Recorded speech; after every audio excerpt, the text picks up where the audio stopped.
एक भाभी जी हैं।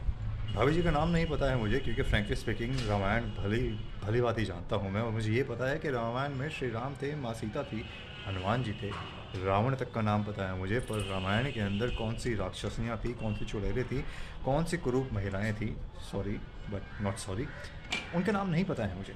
उसी तरीके से मुझे इस भाभी जी का नाम भी नहीं पता। पता सिर्फ इतना है कि ये गोविंदा की बीवी है, और इन्होंने अपनी अपनी तुच्छ बुद्धि का प्रमाण जो है सोशल मीडिया पे प्रस्तुत कर दिया है।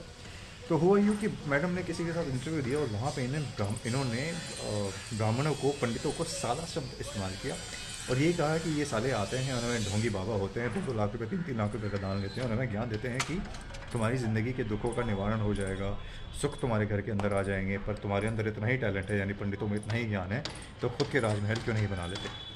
कोई दिक्कत नहीं है। पहले साला शब्द का इस्तेमाल किया, उससे तो दिक्कत है, बट ओपिनियन देने से कि कोई ढोंगी है या नहीं, उससे कोई दिक्कत नहीं है मुझे। प्रॉब्लम सिर्फ इतनी सी है कि ये टारगेटिंग या फिर ये ज्ञानवर्धक बातें जो होती हैं, ये सनातन के विरुद्ध ही क्यों होती है, ये पंडितों के विरुद्ध, ब्राह्मणों के विरुद्ध ही क्यों होती है, हिंदुओं के अगेंस्ट ही क्यों होती है। ये क्यों किसी और समुदाय के बारे में बात नहीं करते। क्यों ये कभी ये नहीं कहते कि अगर भूल चूक से सड़क के किनारे पे आपको जो चबूतरा जैसा एक जगह दिखाई देती है, जिसको दरगाह कहा जाता है, जहाँ पे यू डोंट इवन नो कि कौन से इंसान की, कौन से महान इंसान की, या कौन से नॉट से महान इंसान की लाश को वहाँ पे गाड़ा हुआ है या नहीं भी गाड़ा हुआ है, सिर्फ पैसे लेने के लिए वहाँ पे चबूतरा बना दिया गया है, जिसको दरगाह और मज़ार भी कहा जाता है। वहाँ पे तो कुत्ते भी आके मूतने से डरते हैं, क्योंकि उनको लगता है कि अगर वहाँ पे सुसु कर दिया तो सर तन से जुदा कर दिया जाएगा। इनकी हिम्मत नहीं होती उनके बारे में बात करने की। इनकी हिम्मत नहीं होती इस बारे में बात करने की किस तरीके से बजिंदर जी या फिर जॉनी लीवर जैसे लोग जो हैं हालेलुया करके, यीशु यीशु करके, ऋतिक रोशन के किडनी की, हार्ट की, किडनी की किडनी की सूजन जो है कम कर देते हैं। उनके बारे में कोई बात नहीं करी जाती। क्यों? क्योंकि आप सॉफ्ट टारगेट हो। आप सॉफ्ट टारगेट किस लिए हो?